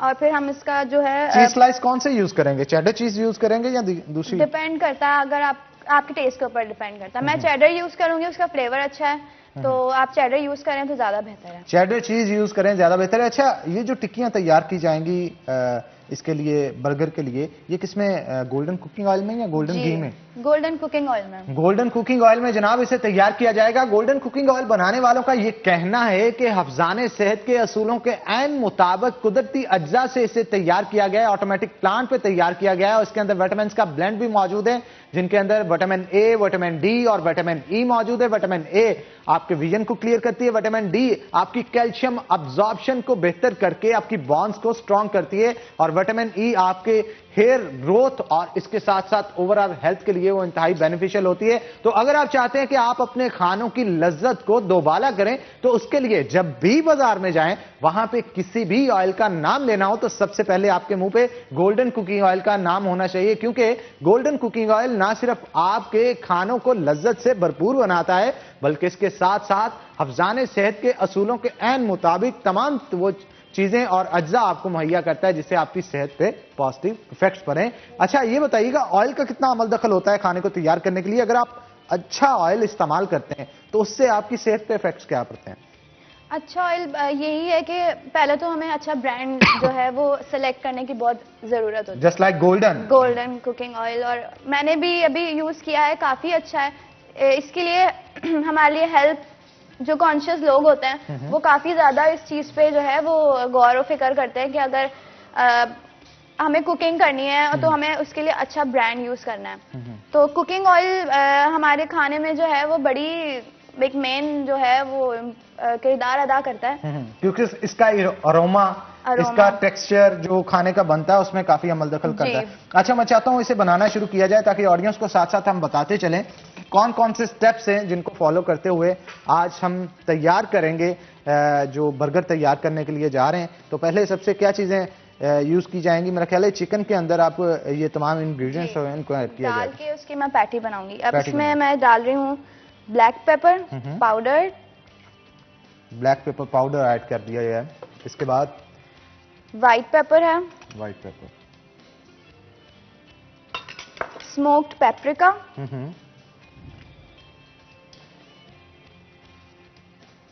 साथ में मैं इसमें जो मेन इसका इंग्रेडिएंट है बारबेक्यू सॉस। ये मेरी फेवरेट सॉस है और इसका अरोमा भी बहुत अच्छा है। इसका टेस्ट जो है वो माउथ वाटरिंग टेस्ट होता है, और चाहे वो पिज्ज़ा हो, बर्गर हो, या भी किसी भी चीज़ में इसे यूज़ किया जाए उससे इसका टेस्ट एनहांस हो जाता है। लेमन जूस मैं ऐड करी हूँ उसमें थोड़ा सा, लेमन जूस और सॉल्ट। अच्छा चलें जी, बाकी इंग्रेडिएंट्स भी आप इसमें ऐड करें, ऐड करके इनको मैश किया जाएगा और मैश करके पैटीज तैयार की जाएंगी, जिसको बाद में तवे के ऊपर बनाया जाएगा। तो उतनी देर हमारे जो आज के गेस्ट हैं मैं उनकी तरफ चलता हूं। आज बहुत ही अहम गेस्ट हमारे साथ मौजूद हैं। मेरी मुराद जनाब जफर डोगर साहब से है, जो कि हमारे ब्यूरो चीफ भी हैं, मेरे उस्ताद मोहतरम भी हैं, और इसके साथ साथ फैसलाबाद प्रेस क्लब के प्रेसिडेंट भी हैं, और सहाफत का बड़ा नाम है हमारे पाकिस्तान का। तो सर वेलकम करते हैं आपको शो के अंदर। सर आज बर्गर तैयार हो रहे हैं, क्या कहेंगे? फास्ट फूड के शौकीन हैं आप? नहीं, मैं तो आजकल घर से ही खाता हूँ। आपको पता है थोड़ा सा वो कोरोना की सेकंड वेव की वजह से जरा कॉन्शियस हैं आप हेल्थ को लेकर? नहीं, वो थोड़ा सा मेरे मसाइल भी है ना, आपको तो मैंने बिल्कुल, लेकिन पड़े हुए थे उस वजह से जरा इससे हटके भी सर आप जरा डाइट कॉन्शियस हैं, मैंने ये नोट किया है। मतलब फ्रूट्स हों उनकी कितनी, लेकिन आपके यहाँ जो बन रहे हैं इस वक्त बर्गर, ये हिफ्ज़ान सेहत के असूलों के मुताबिक हैं, क्योंकि हम सर अज्जा बड़े अच्छे यूज कर रहे हैं ना उसमें। बड़े अच्छे हैं, इसमें कोई शक नहीं। ये तो ये खाएंगे जरूर सर, आपके लिए तैयार करेंगे। अच्छा सर, बाल का तो होता है ना, लोग घर से बाहर जाके इन चीजों का इस्तेमाल करते हैं तो वो नुकसानदेह होता है, क्योंकि क्वालिटी जो इस्तेमाल की जाती है चीजों की उसमें वो बेहतर नहीं होती। नहीं, बुलेवार्ड का तो कमाल है ना इनका, जो ये जो आप कर रहे हैं, जो रेस्टोरेंट्स इनके, जो भी ढाबा हो या कोई और भी, इसमें तो चीजों का ख्याल नो डाउट रखा जाता है, लेकिन ओवरऑल की अगर मैं बात करूं तो उसमें थोड़ी सी प्रॉब्लम जो है वो होती है। तो सर क्या कहेंगे, मौजूदा सूरत-ए-हाल, हमारे शहर की सियासी दर्जा रात बढ़ता चला जा रहा है, पीटीआई ठप होती चली जा रही है, मतलब उस तरह से मुतहरक नहीं नजर आती। वजीर आजम ने भी आना था तो एमपी-एमएनए साहबान ही मुतहरक थे, बाकी कारकुनान तो अपने घरों में बैठे थे। नून लीग काफी शोर मचा रही है इस वक्त, और 4 दिसंबर को जो इनका कन्वेंशन होने जा रहा है, यूं महसूस होता है वो कन्वेंशन कम और जलसा ज्यादा होगा, क्या समझते हैं आप? हाँ, उसमें काफी 5000 के लगभग इन्होंने वर्कर्स बुलाए हुए हैं, जो इनके अपने सरगर्म कारकुन हैं। ख्वाजा साद रफीक ने एक बात कही थी 1.25 साल जेल में गुजारने के बाद, नैब की कैद में गुजारने के बाद, अभी मैं देख रहा था एक प्रोग्राम में, तो वो बड़े मायूस दिखाई दे रहे थे। उनका ये कहना था कि मफहूम उसका ये बनता था कि मतलब कोई हमारी तंजीम साजी तो है नहीं, कहीं भी ग्रास रूट लेवल पे कोई कारकुन कोई ऑर्गेनाइज किया ही नहीं गया। तो पार्टियों को चाहिए कि वो अपनी तंजीम साजी जो है, वो तंजीम साजी नहीं, मतलब बाकायदा तंजीम साजी करें और ग्रास रूट लेवल पर पार्टियों को मजबूत करें, वरना फिर सियासत का कोई फ़ायदा नहीं। तो मेरा ख्याल अब उसके बाद ज़रूरत है, इन्होंने महसूस की कि क्योंकि अभी इनको ना पूरे पाकिस्तान में जब ये देखते हैं कि कारकुनों को लाएं बाहर, तो इनके पास तंजीम तो है कोई नहीं, आ जाके चंद होते, अभी वो ताज़ा तंजीम बन रही। इसलिए मैं समझता हूँ कि ये बहुत बड़े मसले की निशानदेही की ख्वाजा साद रफीक ने बिल्कुल दुरुस्त कहा। और वाकई पार्टियों में देखिए, ये इनकी तवज्जो पता नहीं किस चीज़ पे होती है, पार्टियां बनने ही नहीं देते। ये जो वन मैन शोज है ना मुख्तलिफ पार्टियों में, वो पार्टी की तंजीम साजी सही मानों में होने ही नहीं देते। बस उनको होता है कि सब हमारे साथ जुड़े रहें, वो एक ख़ानदानी सिलसिले चलते हैं, आगे चलते जाते हैं। लेकिन अगर पार्टी इनकी मजबूत होती, जैसे आप देखें माजी में कभी जमात इस्लामी मजबूत पार्टी रही, मजबूत से मुराद कि वेल ऑर्गेनाइज्ड अच्छी तंजीम थी इनकी। रूस में जो इनकलाब आया था उसकी सबसे बड़ी एक ज़बरदस्त उसके बाद जो उन्होंने किया, वो उन्होंने यूनियन काउंसिल लेवल पे या ग्रास रूट लेवल पे उन्होंने पूरे रशिया में एक अपने नुमाइंदे रखे हुए थे। एमकेएम जब मजबूत हुई थी किसी दौर में, तो उसकी सबसे बड़ी वजह यह थी कि उनकी तंजीम बहुत ग्रास रूट लेवल पे उनके अहदेदार मौजूद थे।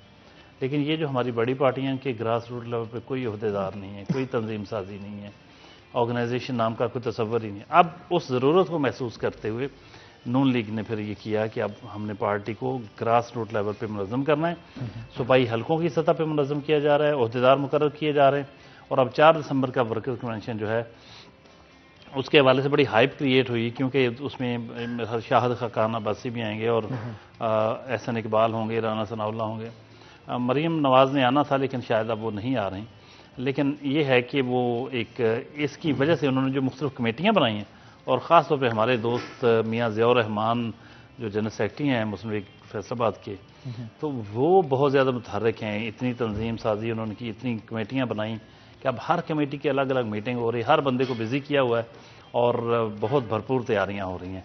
और अच्छी बात है, सियासी कारकुन मुतहर्रिक ही नजर आते हैं, अच्छे लगते हैं। अच्छा सर, हर ओहदेदार की भी कोशिश है, मतलब अलग-अलग हर एमपी एमएनए के घर में मीटिंग्स हो रही हैं और उनको शायद ये पैगाम दिया जा रहा है कि आपने उस दिन अपने हल्के से भरपूर नुमाइंदगी लेके वहां पे हाजिर होना है। कन्वेंशन में होता अगर तो वो सिर्फ और सिर्फ ओहदेदारान का होता, लेकिन सूरत-ए-हाल यहाँ से मुनफिद नजर आ रही है। मुझे लग रहा है कि सरप्राइज दिया जाएगा 4 दिसंबर को। ये राना सनाउल्लाह खान ने कहा था, इनकी जो पिछले दिन मीटिंग हुई उसमें सूबाई सदर जो हैं, कि भाई ये जो वक्त है हम पे, इसमें एक एक बंदे को मॉनिटर किया जा रहा है कि कौन क्या कर रहा है।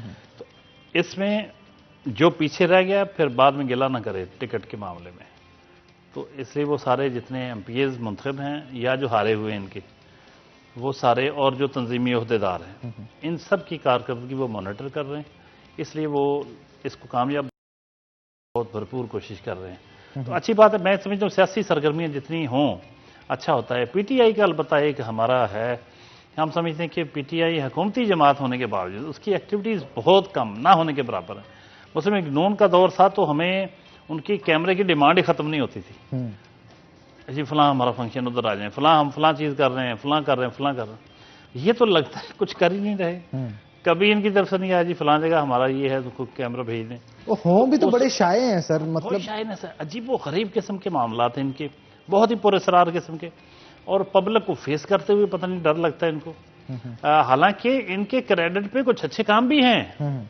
मसलन ये जो इन्होंने 144 के करीब आइटम्स पर जो टैक्स खत्म किया है, यानी पिछले दौर में जो पिछला जो दौर था बल्दियाती, उसमें हर चीज पे उसकी रजिस्ट्रेशन फीस मुकर्रर कर, यानी आप यहाँ खड़ा है, कोई दुकान किसी की छोटी से छोटी भी एक कोई सिगरेट बेच रहा है, कोई पान बेच रहा है, कोई कुछ 150 के लगभग या 144 के लगभग कारोबार थे जिनकी सालाना फीस मुकर्रर की गई थी, और उसके नाम पे बड़ी लूट मार कारपोरेशन का हमला करता रहा है।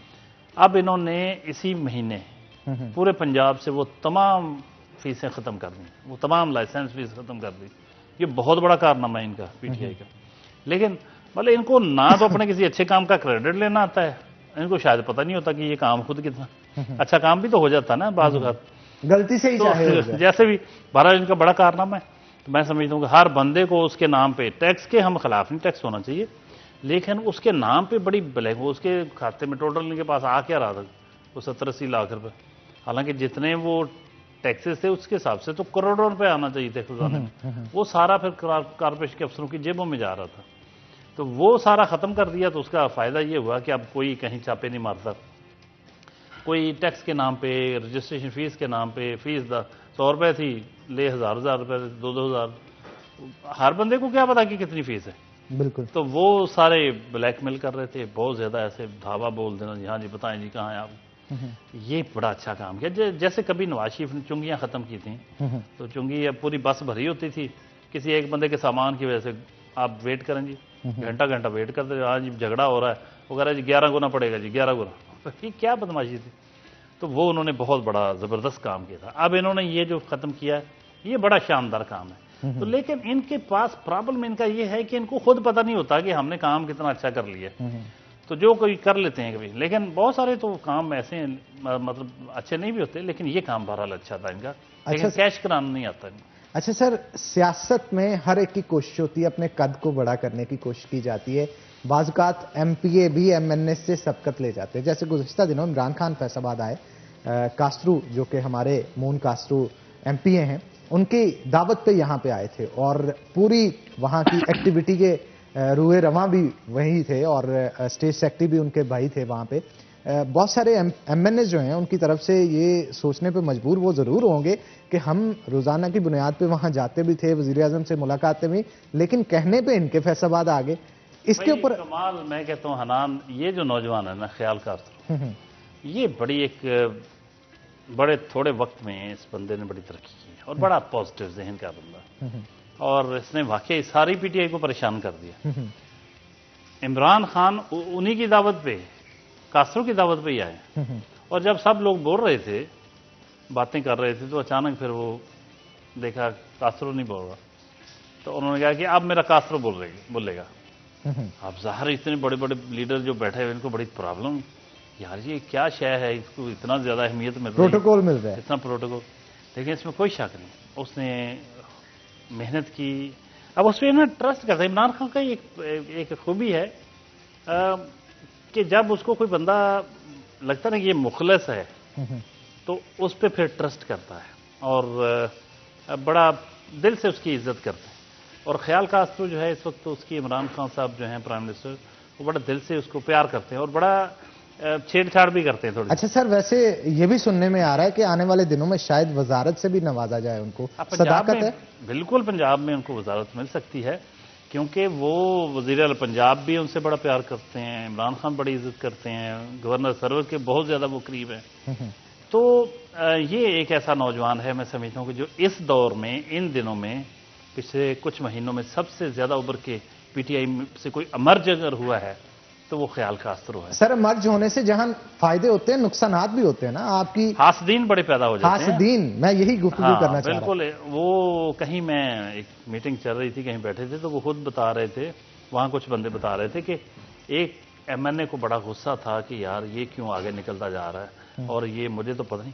बहुत सारे पीटीआई अरकान को इल्म नहीं था, वो मान नहीं रहे थे कि प्राइम मिनिस्टर आ रहा है। तो अच्छा, उसने कहा कि अब ये इसके कहने पे आ गया, हमारी तो बड़ी इंसल्ट है। वो मैंने जो उसने किया कि किसी ना किसी तरह इमरान खान के जहाज में, त्यारे में शामिल, श्री उसमें बैठ जाऊं। आप फैजुल्लाह कमोका की बात नहीं भाई, मैं नाम नहीं लेता किसी का, कमोका सब हमारे दोस्त हैं, लेकिन बहरहाल कुछ ना कोई प्राइम मिनिस्टर के त्यारे में भी आया है। तो चले इसके ऊपर मजीद गुफ्तगू करते हैं, लेकिन एक छोटी सी ब्रेक के बाद। तो नाज़रीन, एक ब्रेक लेंगे, ब्रेक के बाद दोबारा हाजिर होते हैं, कहीं मत जाइएगा, हमारे साथ रहिएगा।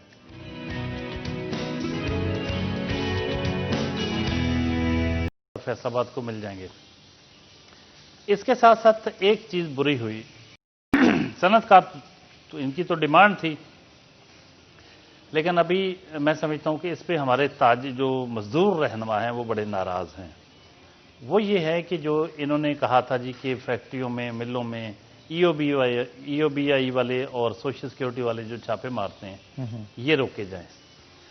अब इसे किस तरह वज़ीर आज़म ने हिदायत कर दी कि बिल्कुल आइंदा कोई छापे ना। मालिक जो है वो कार्ड बना के दें, या हमें कार्ड बना के दें या ना दें, उसकी हमारी कटौती हो या ना हो। ये एक बहुत बड़ा प्रॉब्लम आया कि इस पे वज़ीर आज़म को रिपोर्ट तलब करनी चाहिए थी और इंश्योर करना चाहिए था कि तमाम जितने भी एम्प्लॉइज हैं उनके सोशल सिक्योरिटी कार्ड्स बने और ईओबीआई की रकम कटे।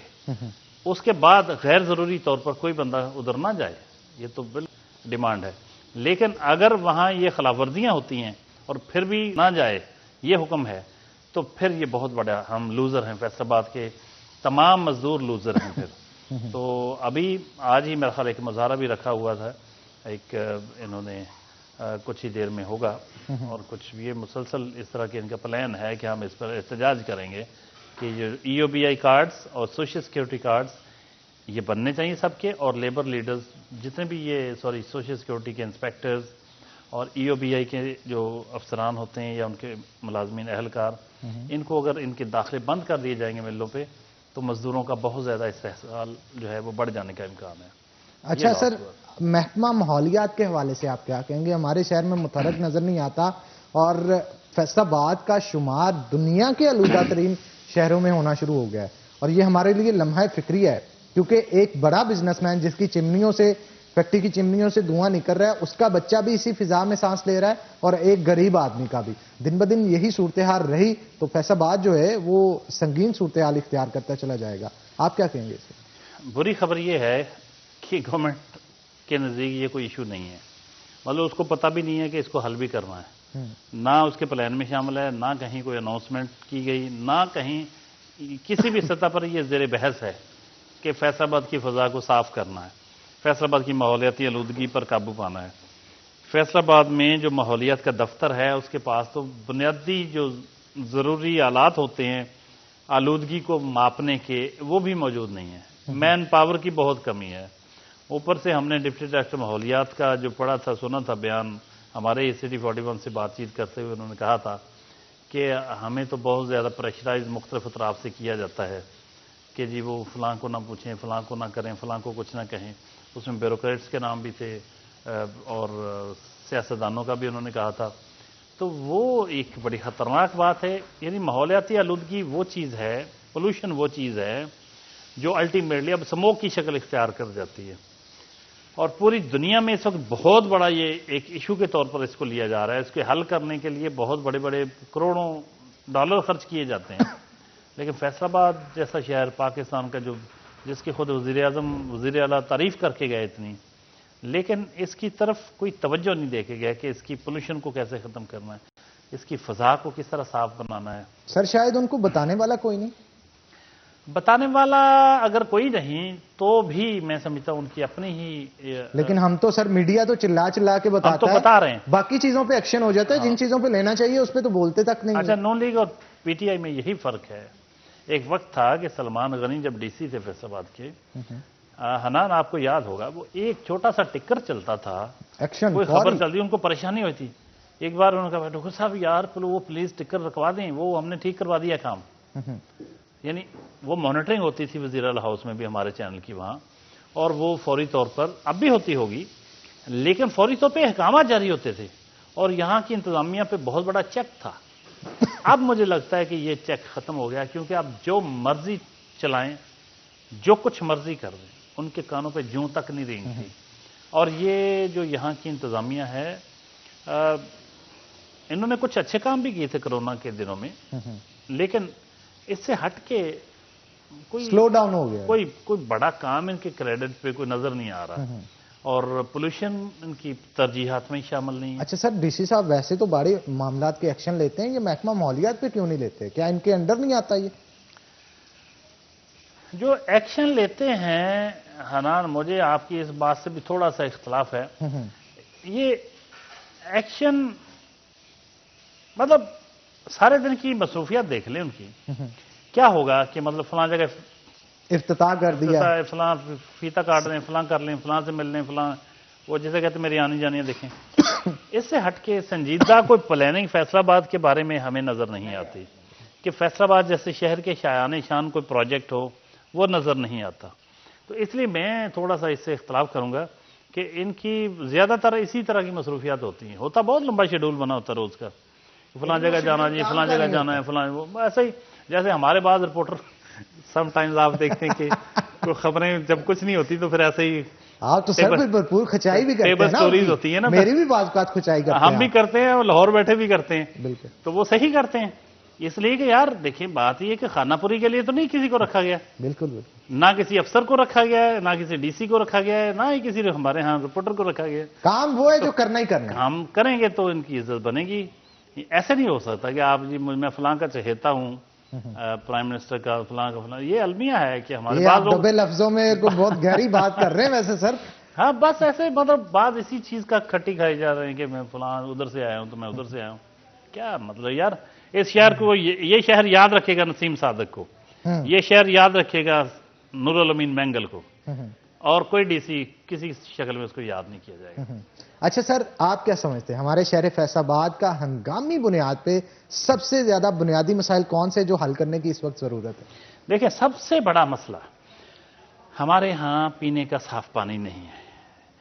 पीने का साफ पानी नहीं, निकासी आब के बहुत ज्यादा मसाइल हैं, हमारे ट्रैफिक के बहुत संगीन मसाइल हैं, स्ट्रीट लाइट्स का बहुत बड़ा मसला है हमारा, ट्रैफिक सिग्नल वही अब वो जी ट्रैफिक में मैंने उसको ले लिया जी, लेकिन वो बात दुरुस्त, उसको अलग से देखते हैं। ट्रैफिक सिग्नल्स खराब हैं या बहुत सारी जगहों पे जहां होने चाहिए वहां नहीं है। शहरों की हमारी बहुत ज्यादा यानी पार्किंग के बहुत ज्यादा इश्यूज हैं, और हमारे यहाँ ये जो बहुत सारे चौकों और चौराहों की रीडिजाइनिंग और रीस्ट्रक्चरिंग होने वाली इंफ्रास्ट्रक्चर, ये सारा कुछ ना होने का नतीजा ये निकलता है कि हर तरफ यूं हजूम है, बेहंगम चीजें, और कहीं अगर कट बहुत ज्यादा दिए, कहीं कई मील तक कट नहीं दिया होता, यू टर्न लेके बहुत आगे से आना पड़ता है। शेखपुरा रोड पे चले जाएं तो काफी सारे बंद कर दिए इन्होंने। अब भाई आप यूं करके सब बंद करके, वो एक छोटा सा, यहाँ मैं रहता हूँ, मैं इधर जाना चाह रहा हूँ, पहले मैं 2 किलोमीटर इधर जाऊंगा फिर इधर को मुड़ूंगा, तो एक भैया जमशे कलम वो ऐसा डिसीजन आता है, ये कर दें जी, वो बंद कर देते सारे। अच्छा सर, यहाँ पे मैं प्लानिंग नहीं, माइंड अप्लाई नहीं करते ये लोग। यहाँ पे पॉइंट आउट करना चाहूंगा, सरगोदा रोड पे लाई अड्डा से लेकर लाइट मोड़ तक जितने बस अड्डे हैं, बस अड्डों के सामने चाहे 100 मीटर के बाद दोबारा डिवाइडर बना देते हैं वो। मतलब बस उधर से गुजरती है, जब बड़ी बस रोड के दरमियान में लगती है ना, ट्रैफिक आगे पीछे की ब्लॉक रहती है और घंटों घंटों ब्लॉक रहती है। अब ये कानूनी तौर पे जायज है सर? हनान, हमारा अलमिया ये है कि फैसलाबाद को विजनरी, एक विजन रखने वाले, वो यहाँ के अफसरान नहीं मिलते। जिनमें विजन था मैंगल में, नसीम सादक में, वो कर गए, बहुत कुछ कर गए। अब डे टू डे जिसे डंग टपाओ पॉलिसी कहते हैं कि बस आज का दिन गुजर जाए, कल का गुजर जाए, बस ठीक है। अफसर हैं, ऐश कर रहे हैं, आते जाते आनिए जानिए देखें, बस इनकी ना ट्रैफिक का सिस्टम। आप जाएं, कल मुझे झंग बाजार जाने का इत्तेफाक हुआ। आप यकीन करें, मुझे इतना दुख हुआ यार, झंग बाजार तो भरा हुआ है, गाड़ी पहले मैं 1 घंटा गाड़ी में फंसा रहा, फिर मैंने कहा मैंने कोतवाली रोड पे गाड़ी खड़ी करके, कहाँ झंग बाजार कहाँ कोतवाली, वहां खड़ी करके पैदल गया। जब मैं पैदल गया तो मैं पैदल नहीं गुजर सकता था, तमाम फुटपाथ कब्जा ग्रुप के पास। आप चलें, भरा हुआ है बाजार, आप इसको वो व्हीकल फ्री कर दें, कम से कम वो जो फुटपाथ है उससे आगे चलें, तजावुज़ करें, फुटपाथ को गुजर तो सके बंदा। सर उस पे तो काबज है पूरे, वो फुटपाथ बनाए गए भी थे पैदल कब्जा चलने किया के हुआ लिए। है, पर पैदल चलने। अब दुकानें आगे बढ़ी, कोई रोकने वाले नहीं।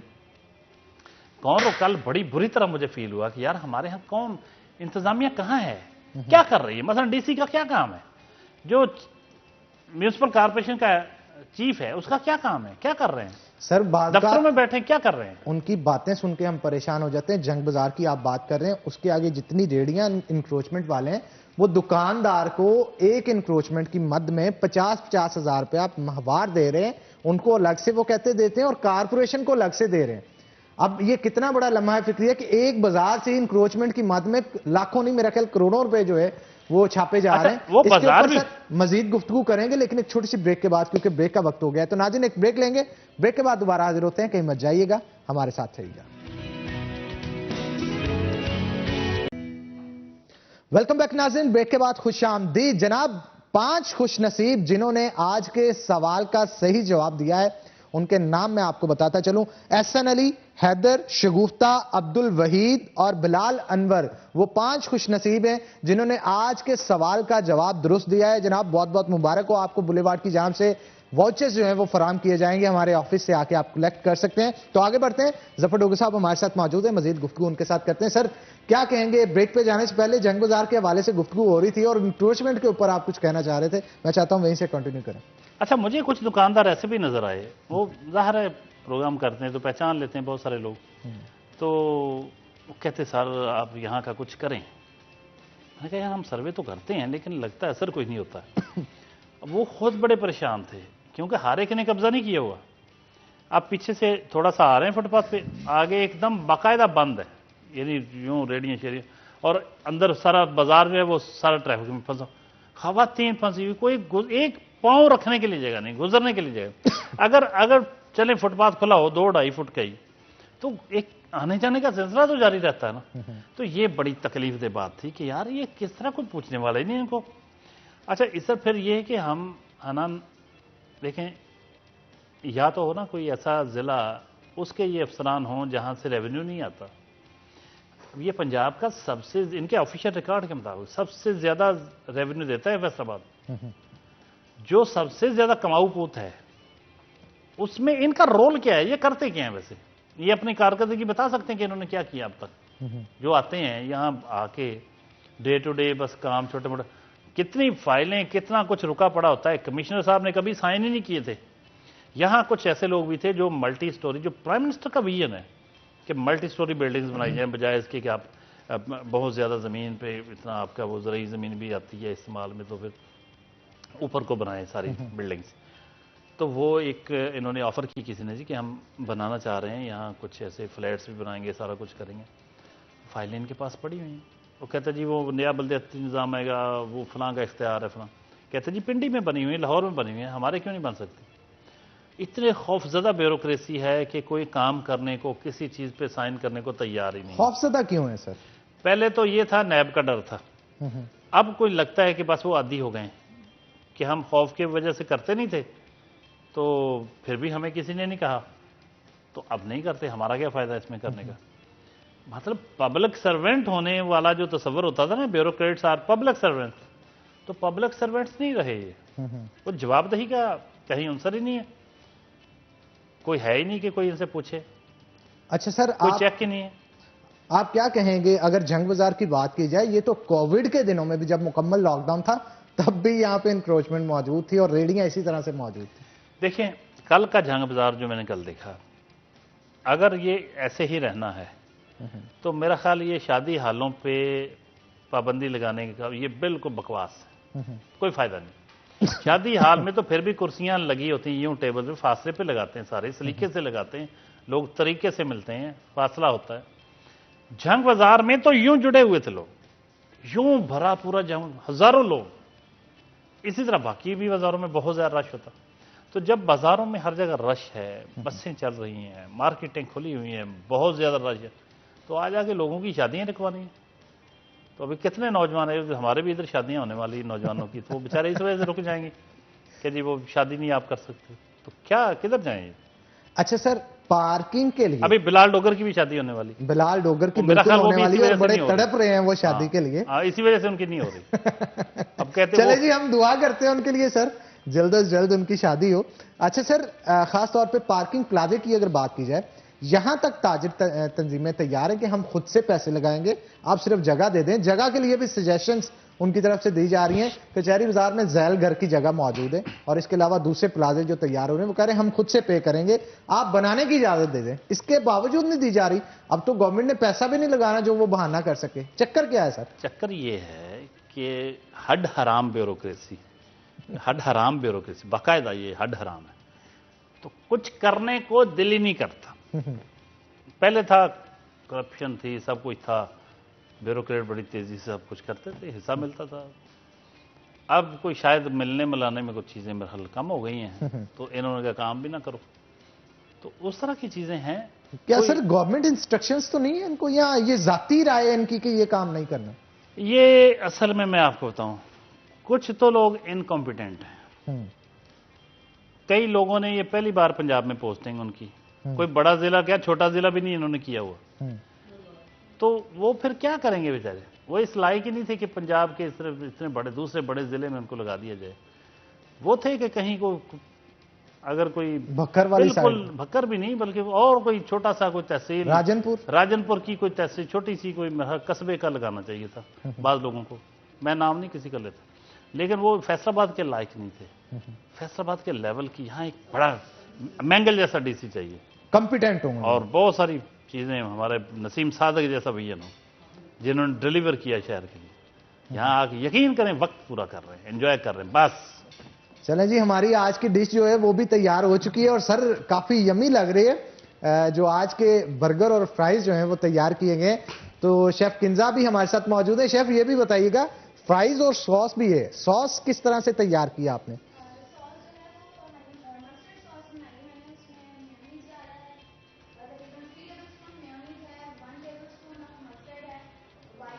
चलें जी, ठीक है। ये तमाम चीजें जो हैं वो सिर्फ और सिर्फ इसलिए तैयार की गई हैं ऑडियंस को पता चल सके कोविड के दिन आ रहे हैं और ये भी सुनने में आ रहा है कि आगे लॉकडाउन भी किया जाएगा, तो घरों में भी अगर आप तैयार करना चाहते हैं तो ये बर्गर पैटीज जो हैं वो तैयार कर सकते हैं। तो जफर डोगर साहब हमारे साथ मौजूद हैं। अच्छा सर, वो जो आपका कहना था कि वक्त गुजारा जा रहा है, उससे ना मुझे एक वाकया याद आ गया जिसमें गुलाम अली साहब ने रेडियो पे आके गाना था, तो उनका सितार बजाने वाला 15 मिनट पहले आ गया और उसने बजाना शुरू कर दिया, जिस पे खास तौर पे वहां पे जितने भी लोग मौजूद थे उसने सितार ठीक तरीके से नहीं बजाया। तो एक ने पूछा जनाब आप क्या कर रहे हैं, तो उसका कहना था कि मैं 8 बजा रहा हूं कि गुलाम अली साहब आएंगे तो वो गुनगुनाएंगे।